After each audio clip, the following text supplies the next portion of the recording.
carry on. Good morning, everyone. Welcome again to your pre-trip webinar for your Austrian Alps Active Wellness program, the first of a series of similar programs that we're going to be doing. Today, I'm going to first of all introduce your host, who will hopefully join us in a moment, and then we're going to let you know what you need to prepare for the trip, what you need to pack and all that stuff. A little bit about the arrival into Munich, where you're going to be flying to, or we're going to be picking you up. Then I will cover off a few notes about the itinerary. We're not going to go through it day by day. Presumably you will have done that already. If you have questions again, please let me know and we will. Let's see, is this Val here? Okay, let me just see if this is Val.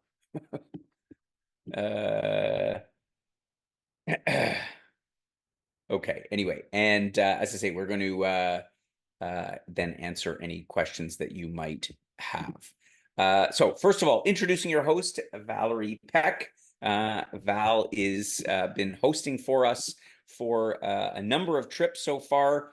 She is a very energetic entrepreneur from downtown Toronto, and really enjoys traveling the world, loves to meet our members. We've had fantastic feedback about Val.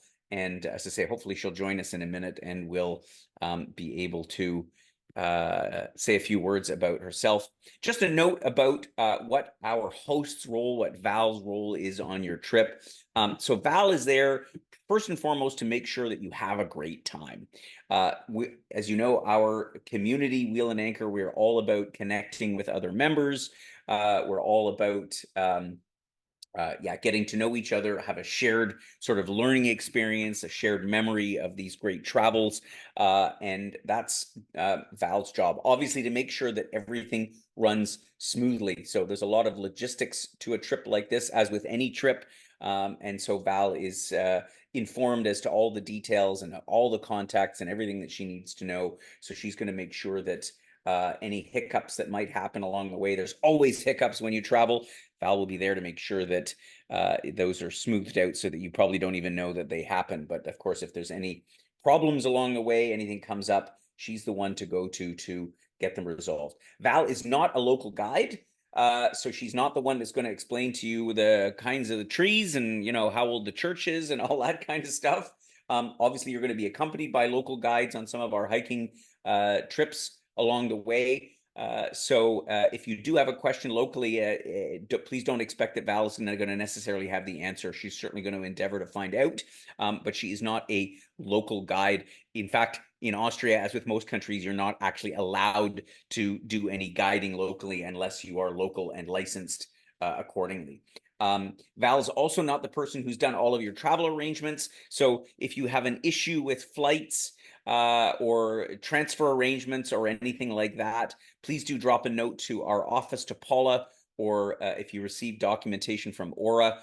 They are the team members who are responsible for all of your travel logistics. Again, you can certainly mention it to Val, but she's not the one that is coordinating that. It's our office that takes care of all of that in case there are any things that come up along the way. So just wanted to mention that, say a few words about Val. Let's get started. First of all, with our pre-trip preparation, everything that you need to know for joining us on this trip. So first of all, make sure you have your passport. Of course, we're traveling to the EU, to Austria, to Germany. Obviously, we're flying into Germany. You don't need any special visas or paperwork. It's all pretty simple. Just make sure that your passport is where you think it is, so that when you go to pick it up the day that you leave, it's not hiding away somewhere. I do recommend making a copy of it, either a paper copy, a photocopy, or a just using your phone and making a scan of the main info page, as with any other critical documents, because it's always handy to, in case, God forbid, something should go wrong. If you have any other critical documents, by the way, like prescriptions being the one that always sometimes seems to be a problem, please bring them in your carry-on luggage so that, again, if we experience any issues along the way, that they will be close at hand. That's about all you need to know as far as that's concerned.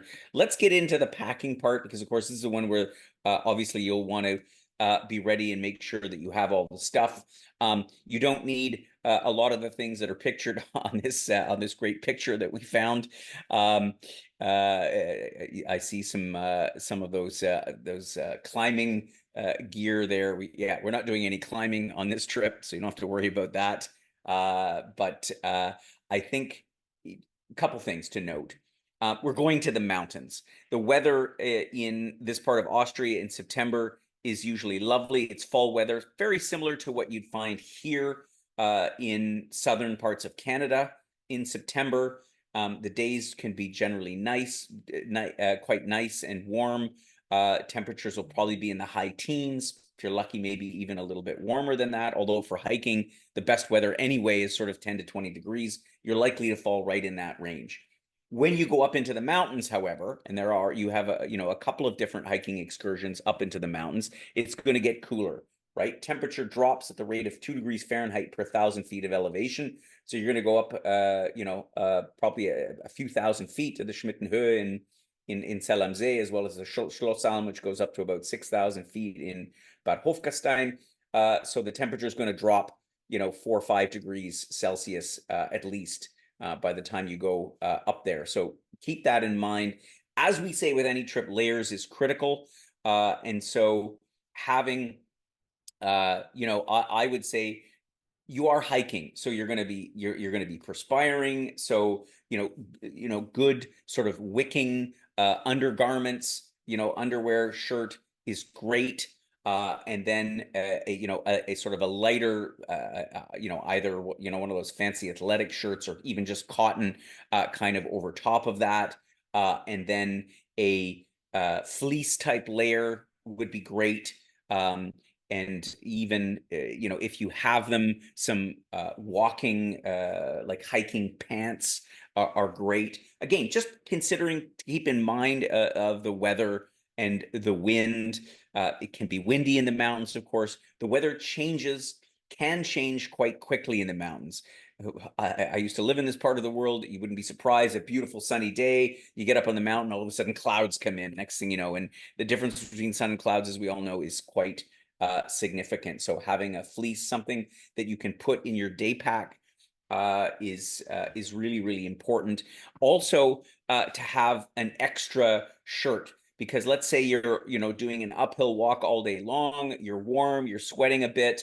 You get to the top, next thing you know, you're going downhill. You're not sweating anymore. There's a cold breeze. It's nice to be able to go and change and throw on something dry for when you're not exerting yourself as much. So keep that in mind. I see a raised hand here. Yeah, okay. Okay. Yeah, if you have a question, please type it in the chat box or the Q&A box. That's where I can address that when it comes up. Let's see. So day pack. So important to bring a light day pack, something like what's pictured here. Doesn't have to look exactly like that, but you want to have the ability to carry a water bottle, to carry a as I say, an extra layer or two. So a fleece, something windproof. Again, it can get windy up in the mountains. A hat. Again, it'll be cool, but because you're again up in the mountains, the sun will get you. And that's what often fools people that are hiking, particularly in the Alps, is they don't think about the sun. The sun will burn you. So sun protection, a sun hat, also important. Maybe even a scarf to cover the back of your neck, something like that, and also to protect you from any wind that goes in. Footwear is important. So again, you don't have to pay attention to the picture. You don't necessarily need the biggest, thickest hiking boots as if you're going to go up Mount Everest. If you have good, solid, well-supporting sport shoes, that is sufficient. Again, we're not planning any very difficult hikes. Now, if some of you are into more challenging hiking, the opportunity does exist. So I don't want to say don't do it. But the hikes that we're proposing are fairly gentle. They may be uphill, they may be downhill, they may be flat. They are on usually sort of gravel paths and roads. Occasionally there will be spots where there will be paths where you know have to walk over some tree roots and rocks and all the rest of it, but nothing is overly strenuous. So you don't need like the serious hiking boots. If you have them, if you're more comfortable in them, if they give you your feet, your lower ankles better support, I'm not saying don't take them. They're just not essential. So whatever you have. Also, if you haven't, you know, if you're like, oh well, you know, this is the time to go out and buy something new, that's fine too. But the only thing I strongly recommend is if you're getting new shoes, hiking shoes, or even hiking boots, please wear them and walk in them from now at least a couple of times a week between now and the trip. Um, when you travel overseas, your feet tend to swell, as probably most of you know. So if you buy a pair of shoes or boots that are tight, you'll notice when you first go to put them on, when you arrive in Austria, they may be a little bit tight. It takes a few days for the swelling in your feet to go back down. So keep that in mind as well. Socks are important. Again, I suggest wicking type socks. They should be comfortable. They should be warm, maybe an extra pair of socks. I mean, you'll obviously have several pairs of socks, but to bring them along so that you can also change socks, just like you might change an undershirt when you get to the top of the hill, if you're then going to be going down. So think in those kind of terms.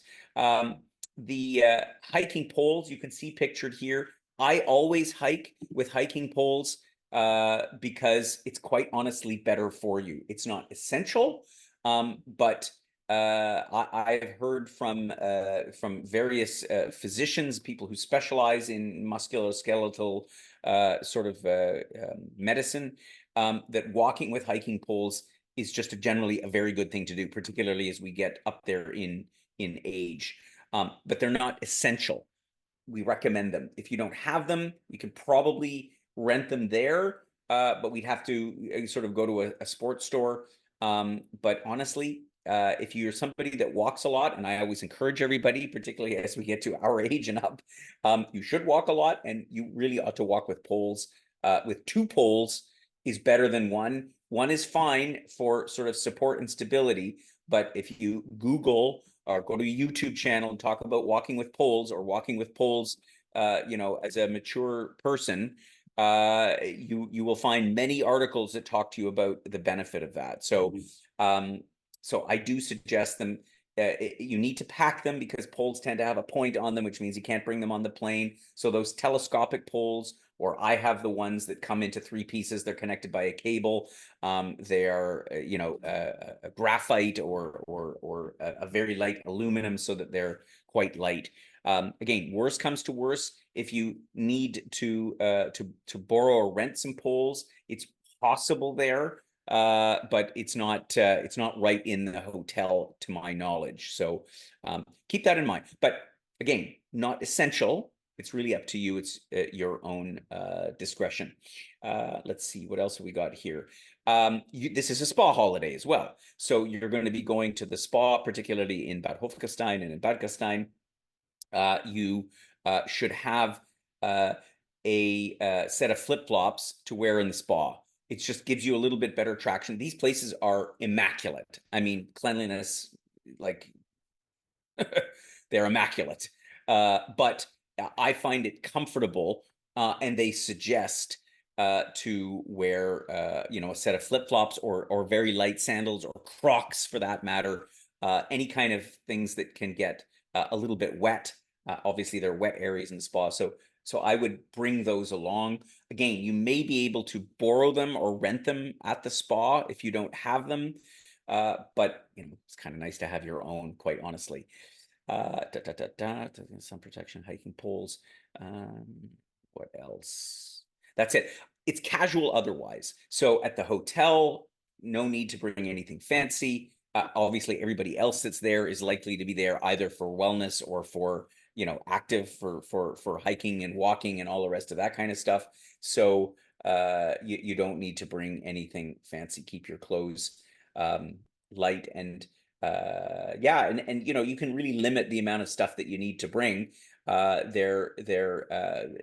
They can facilitate that clothes get washed at the hotels. These places in Austria, these family-owned type places, don't typically do laundry in-house, but they typically have a place that you can send out to get some laundry done. As far as outerwear is concerned, you probably only need one set of stuff. And then as far as shirts and stuff, you need a few. You could quite easily get away with carry-on on this trip if you like. Although with the hiking boots and stuff, assuming you're going to be bringing another pair of shoes, it might be a bit much. Just keep your total luggage in mind, the total weight. There's some lovely things, that souvenirs and so on from this part of Austria that you can collect along the way that you may want to bring back. So you want to leave a little bit of extra room in case something should find its way into your suitcase for the way back. Keep in mind as well, 230 volts electricity with the two round prongs. So if you have a European adapter, do bring it along. You won't as easily find it when you arrive, and they don't typically have this part of Austria. They see some guests from North America, but not tons. So they're not necessarily going to have those adapters, and they're not as it's not as common to find the universal plugs that you find in some parts of the world. So it's a good idea to have a European adapter. Honestly, you can buy them at the dollar store even. That's usually I get mine. Those will work for any electronic devices like your phone or your camera. Those kinds of things will all work on dual voltage, so you don't need a voltage converter. If you are bringing something specialized, particularly with a heating element in it, so hair dryer, which you don't need because they're in the hotel, or hair straightener or stuff like that, that you have to check and make sure if it's both 110 to 230 volts. Otherwise, you would need a voltage converter. Also, some types of hearing aid chargers also only go on 1 voltage. When in doubt, take a look on the label and see if you need a voltage converter. Then you have to go to a more specialized electronic store, or maybe even what's the big electronic store here? Gosh, it's been so long since I've been around to an electronic store in Canada. Best Buy, they might have a converter, or you can probably order one online. Ziploc bags. I do recommend bringing Ziploc bags or some other place, waterproof thing to keep your phone. Again, it could rain at any time. Rain is probably the biggest risk. You're not supposed to bring your phones or any, obviously, camera equipment into the spa areas where it would otherwise get wet. But it's always good to keep those things in something waterproof, as well as maybe your wallet or your money clip or whatever that is that you happen to have. You might want to bring a small collapsible umbrella, again, for those days that you're walking around. If it does get a bit misty or you get some rain, that way you've got a little bit of extra protection. And I think a dry towel is a good thing as well. One of those camping type towels, it's a quick dry towel. They're lightweight. You stick it in your pack. If you get sweaty or if you get a bit wet for whatever reason, or if you happen to slip into a creek or something like that, anything's possible, then a dry towel is a handy thing to take with you. Okay, so let's talk about currency for a second. So obviously we're in Europe, and where we use the euros, and my screen around a bit here, where we use euros, but of course credit cards are accepted just about anywhere. I will say that in Austria, more and more, some of the smaller restaurants, and again, you've got a lot of meals included on this. You're up in the mountain and you go to one of these beautiful huts, these log buildings in the middle of the mountains. They're so beautiful. They probably still take credit cards, but they don't love them as much as we do in other parts of the world. So having some cash would be good. Euros, it's $1.50 roughly for €1 at this point. So you can use your bank card or credit card from home at pretty much any ATM. ATMs are everywhere. I honestly wouldn't get euros out from here. First of all, banks in Canada don't know what euros are. So it's always a pain in the neck. And the exchange rates at places at the airport charge an exorbitant exchange rate. The first ATM you see, pop your card in and you'll get some money out. The Wise card is the avenue that we suggest. We use it exclusively at Wheel and Anchor. It is a prepaid credit card. You use it like a Visa or a debit card. You can go to any bank machine. You can withdraw money. You load it up with Canadian dollars. We strongly recommend the Wise card. Again, I wouldn't go anywhere without it. So more information about that, of course, in your documentation.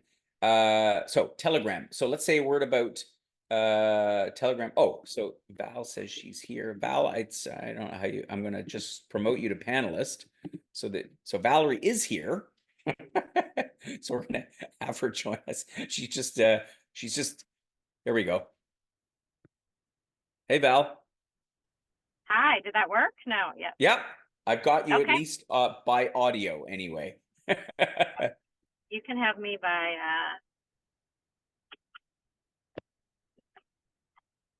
okay, it's I'm joining you There from the she car. is. Yeah, she was in traffic. I'm in Toronto and I didn't make it back in time. So Stranger anyway, things hi. have happened in Toronto with the traffic. Oh, it's a joy. It's a joy. Anyways, hi everyone. And we're joined by Buddha, who's here. Oh, so cute. Yeah, we're right outside my office. He's watching everybody. So yeah, Telegram, that is like the best, most important communication tool. So it's really easy, and some of you have already said hello to me, so thank you for adding me. So Telegram is an app, super easy to use, but it is something that I will use every day to communicate with you. So there's kind of two ways I use Telegram. One is it's kind of your lifeline. So I will send notes at the end every evening. I will send you a note just to tell you what to expect for the next day. If I'm hearing anything from the guides or anything specific regarding weather, I send all the information that way. And then also it allows you to, when we are in Austria, there's a lot of time when we're done the hikes where you'll have some time amongst yourselves. So we'll have a chat where you can chat amongst yourselves. And having done a few of these trips, it's great because somebody could be like, oh, we're going for, a drink down here, or we're going to try this hike. It's just a great tool. The one thing is that's really, really key is that you do and download Telegram before you come. When I was in Portugal, I had a couple that hadn't downloaded. The problem is that it's going to require to text a verification to you. And because you're going to have an eSIM, you won't be able to receive that text. So really important that you do it before. And I had this poor couple that didn't have it and they missed out on a lot of moments. So please download it before. If anyone has any challenges getting it on your phone or whatnot, like I am available. Feel free to connect with me and I can help you and walk you through it. But it's a great app and it will make your life so much easier. So Yeah, that's a generous offer. I always suggest as well is if you have trouble downloading the app is go to a member of a family or a friend of the next generation down or two, and they'll have it set up for you on a flash and show you how it works. So in order to use Telegram, so let's talk about that for a second. In order to use your phone in Europe, you basically have two options. Well, you have more than two options, but you can either use your phone from home, Bell, Rogers, or the other providers have a Roam-like home plan. It's expensive, quite honestly. It's about $16 a day plus tax. Or, as you've probably heard about, if you've been on a trip with us before, you can use a SIM card locally. So there is for new phones, so phones that are within the last couple of years. If you've got a phone that's new, you can get an eSIM. So instead of the little tiny plastic card that goes in the side of your phone, you can get an electronic version of that, which you can buy online. There are hundreds of providers that produce eSIMs for Europe, for Austria. People always ask me, which one do you think is the best? I have no idea. I've used different ones. Some work well, some work less well. One that I know that a couple of our hosts use is called Airolo, AIROLO. I use one called Phonus.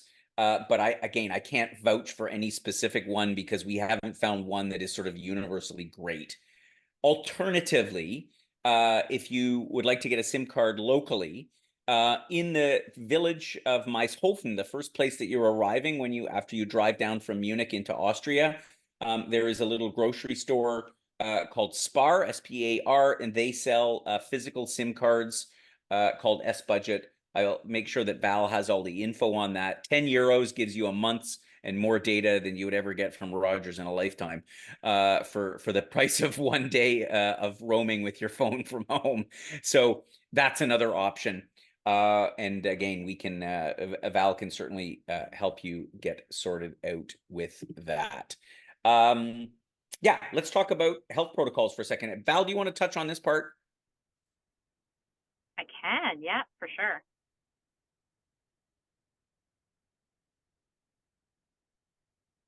Are you still seeing me? Yep, still seeing you. Okay. Hold on, I just want to make sure I don't miss anything. All right. Okay. Okay. So yeah. a couple things are, first of all, just our trips are non-smoking. So if you are a smoker, just please try to avoid doing that when you're around our fellow members. And obviously, we're in a different country, so please just try to be mindful of that. And when drinking alcohol, I know everyone loves having a cocktail, but just drink responsibly. And just I will say this, lived in Calgary for a long time, and now I live in Toronto. There is a difference when you're at a different altitude and how things affect you, so just be mindful of that. And then if you have any injuries or sicknesses, that's what I'm there for. I'm there to help you. I've certainly had people that have had stomach bugs and whatnot. So I'm here to help you. So just reach out to me and we will find you a doctor and get someone there. And if if you do have coughing, I just came back from Europe and, COVID was very much well and alive out there. So if you are coughing or whatnot, I always travel with a mask still. So please wear a mask if you are feeling like that. So just something to be mindful of. Yep, that's perfect. Yep, those those are words of wisdom. So thank you for sharing that with us. Okay, good. Let's just cover off the map of where you're going, and then I'll go into the sort of arrival details here for you. So you are flying into Munich, which is one of the largest cities in Germany. It's a big, beautiful, modern airport. You will get, because I know some of you are flying in early, you'll get a map to the exact meeting point. Munich Airport has two terminals. They're completely separate from one another. You're all going to be arriving in the one terminal. I think it's Terminal 1, if I'm not mistaken. I might be wrong. And the flights from overseas, if you're flying directly to Munich, all come in the same area. If you're flying via somewhere else, via Frankfurt, for example, you'll be in the same terminal, but you'll be in a different part. So there will be a meeting point. And there will be a map that you may have already gotten that will show you exactly where that meeting point is. This is where it's important to have Telegram set up and to be already in touch with Valerie, so that although Val is coming in after some of you, so if you're arriving in earlier than the first day of the trip, or if you're arriving in early that morning, Val, I think you're arriving in at like 10 a.m. or something like that, right? Yeah. So it'll be just important to take note of that meeting point, and as well as the phone number of your transfer driver that will be on your transfer voucher. So just make sure you're aware of all that information so you know who exactly is meeting you, the meeting point in Munich. And I'll go into that in a second. I just wanted to talk about the map. So from Munich, you drive down to Austria. It's about a 3-hour drive, roughly, from Munich Airport down to Maishofen, where you're going to spend the first week of the stay. And from there, of course, all of the different hikes around the area. I'll talk about that in a second. And then about an hour's drive away is Bad Hofgastein in the Gastein Valley. You're going to spend the second part of your stay and do all the hikes around there. And then on the way back at the end from Bad Hofgastein, you take a direct train from there all the way back to Munich for the final overnight in Eching before flying back home. So yeah, arriving into Munich, as I say, it's a big airport, but it's a very modern airport. There is Wi-Fi in the airport. It's quite easy to access. So if you don't have a SIM card before arrival, don't fret. You'll get Wi-Fi in the airport in Munich. There will be a meeting point established, and just a couple things prior to leaving. Again, as I mentioned before, keep a note of your the weight of your luggage to make sure you don't exceed it already on the way out, but you're going to leave some extra for anything you might bring with you on the way back. If you do suffer from jet lag, we recommend timeshifter.com. This is all written up in your documentation. It's a great app to help you combat the effects of jet lag so that you can get right into it right away the first day. It does work quite well. If you are delayed, take note again of your transfer information. The driver, Val, will be coming in a little bit later than some of you on the first day, on the arrival day. So you can send her a message, but she may not be able to respond to you because she won't be there until 10 a.m. on that day. And yeah, and that's it. Pay attention to your emails in the 24 hours before you leave. There are the airlines will advise if they expect delays to your outbound flight, so you want to pay attention to that. When you get into Munich, you'll, as I say, meet your transfer driver. We have 2 transfers leaving, one at 9:30 in the morning and one later on at 3 o'clock in the afternoon. Val will be with the second group that's leaving later on in the afternoon. We obviously have people arriving on different flights, so just be a little bit patient there. There's lots of little cafes and snack bars in the Munich airport. Again, it's a nice airport. So you can just bide your time while waiting for the others to join for one of those 2 transfers, and then you'll make your way down to Maishofen. This is the lake of Zell, where you are going to be spending the first week. You're in Maishofen, which is just sort of off the map to the right, off the north end of the lake. So yeah, I'm going to talk a little bit about what's going to happen each day. You will have read your itinerary by now.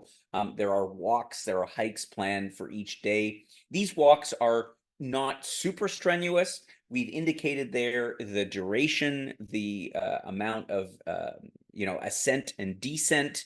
There is going to be a guide with you for the hikes during certainly, I think, every day of the first week.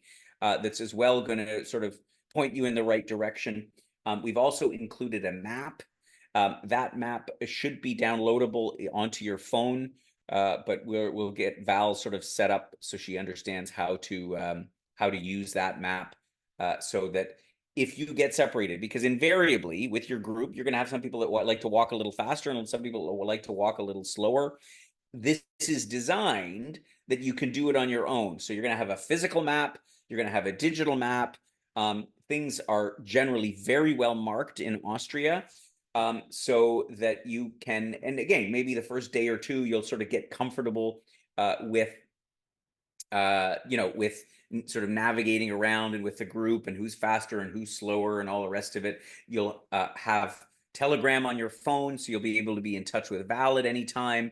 And we want to make it so that it suits you the best way possible, so that you're enjoying, obviously, the company of your fellow members, but at the same time, you can kind of go at your own pace. You want to go a little faster, a little bit slower, and you can always discuss as well with the guide if you want to do a bit more. Sometimes there are side hikes that you can do to sort of travel up to a summit or something like that.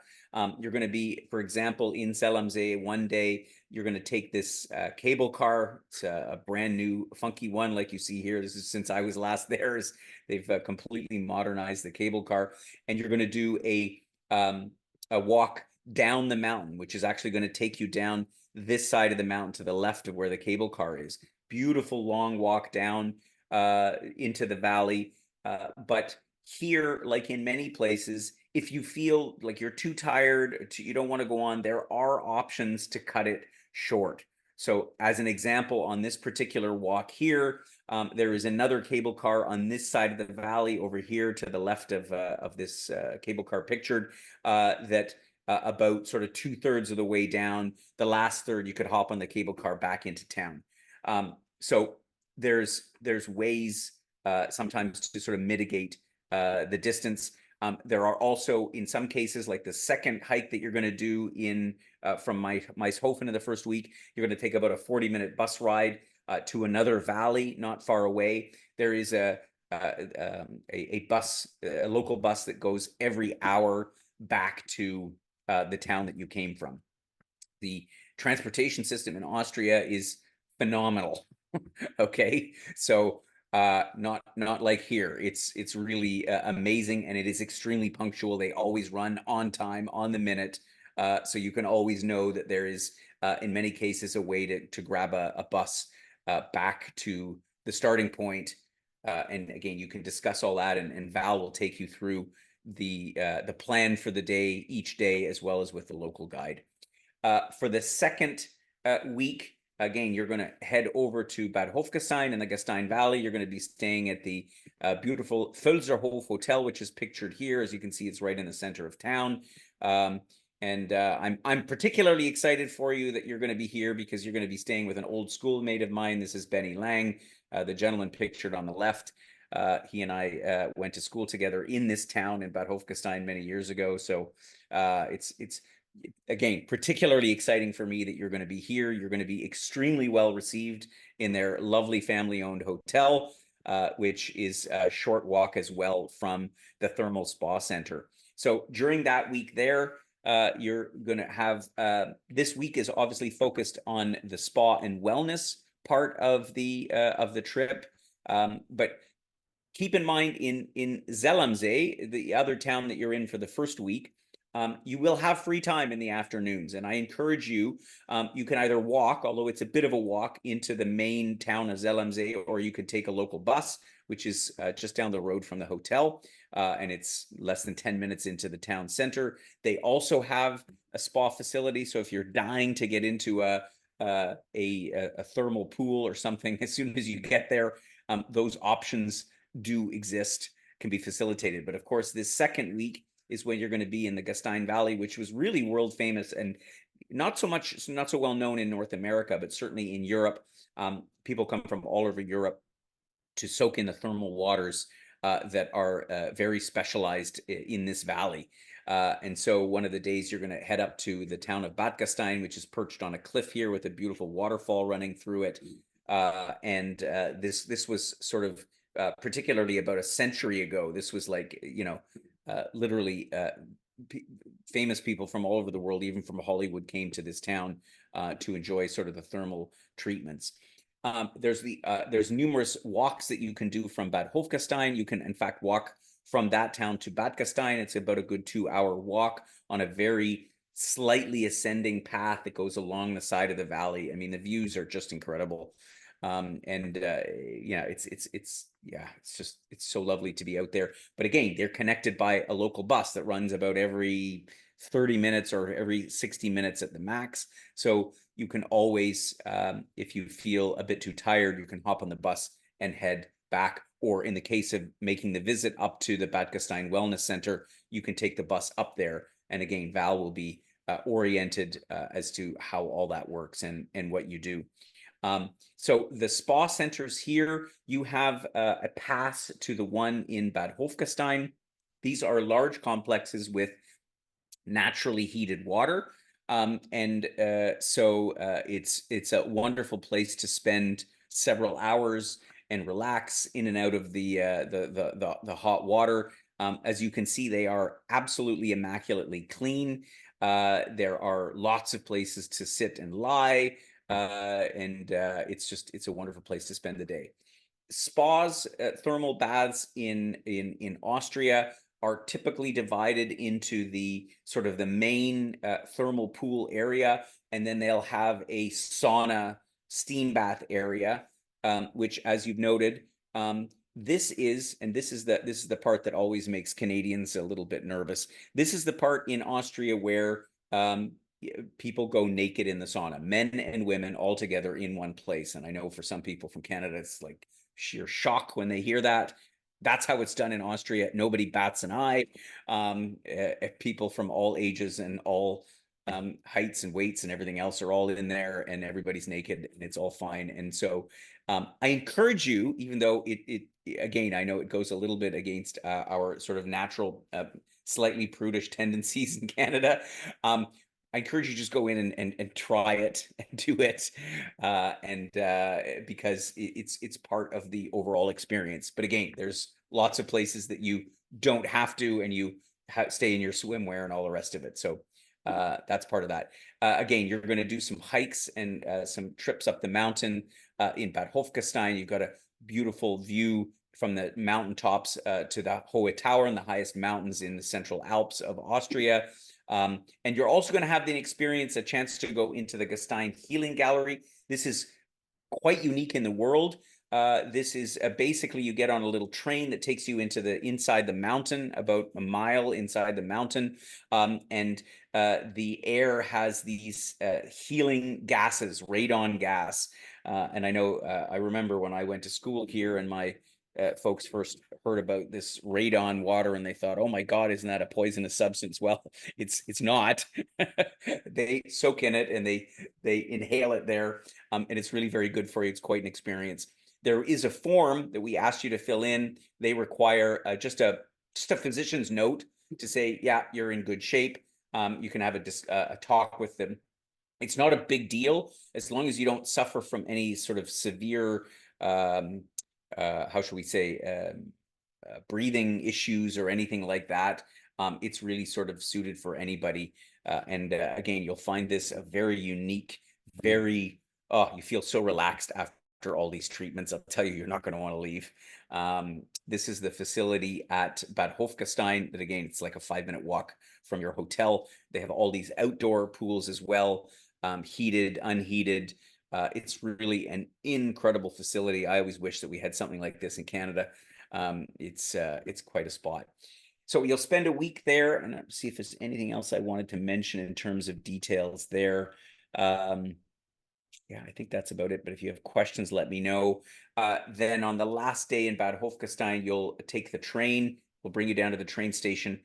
So keep that in mind as well for getting on the train with the luggage. So, one piece is fine. You need to be able to sort of lift it onto the train, which is not a big deal, but it is 2 steps up to get on, to embark on the train.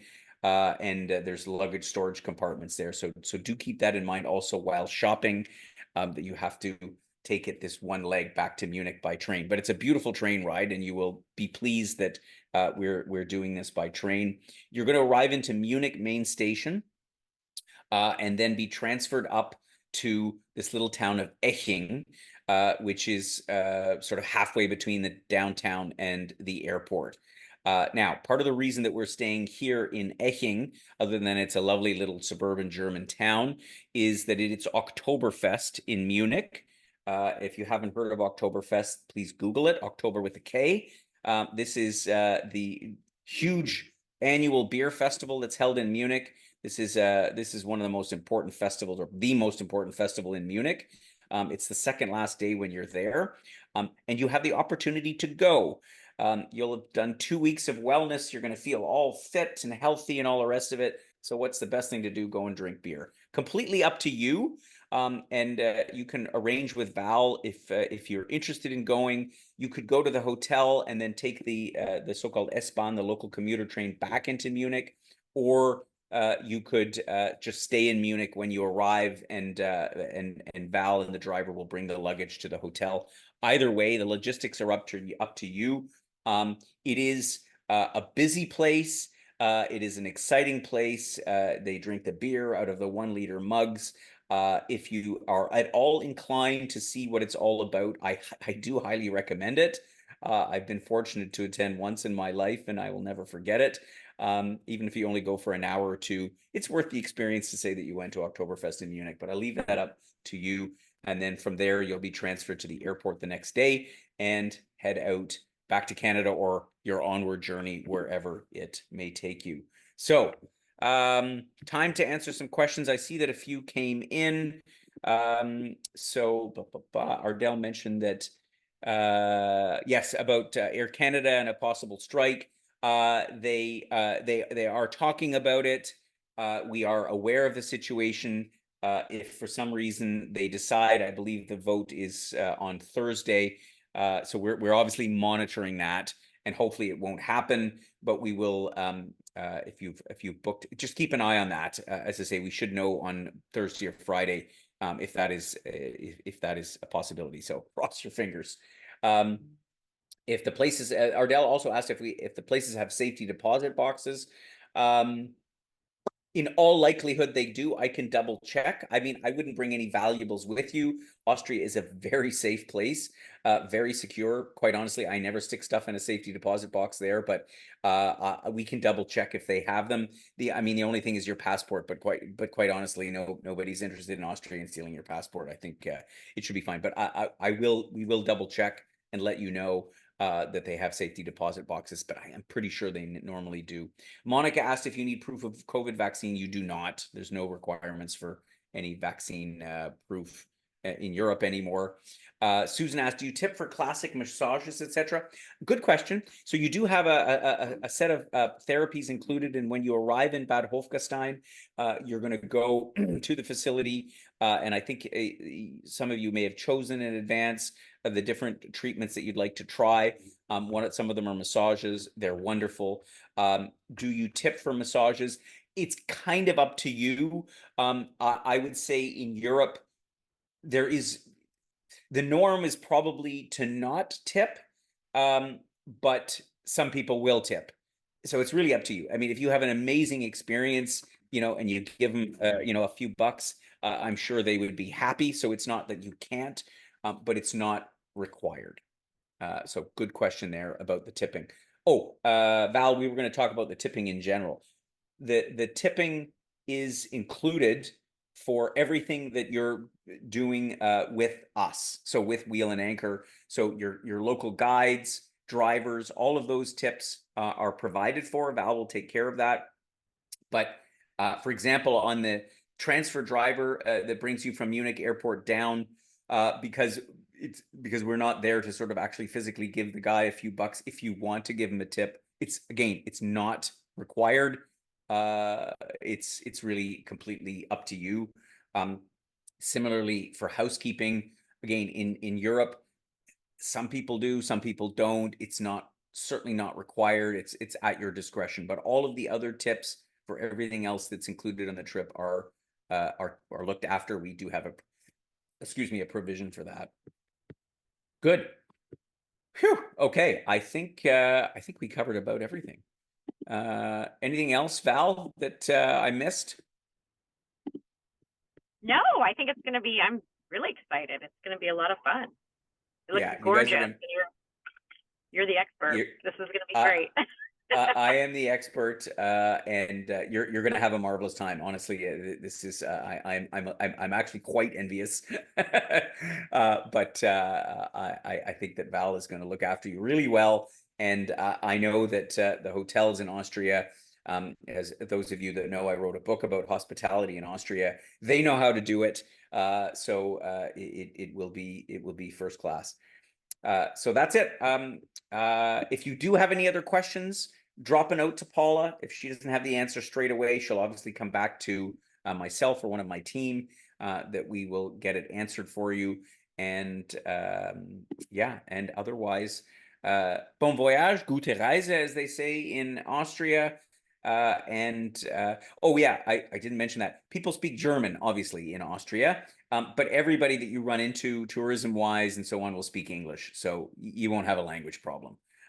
If you run into some local older person hiking on the side of the mountain that is very local, yeah, possible that they might not speak much English, but everybody else that you come in contact with will likely speak at least some English, so not to worry about that. Okay. Have a good trip. Thanks, everybody. And I look forward to hearing your feedback when you come back.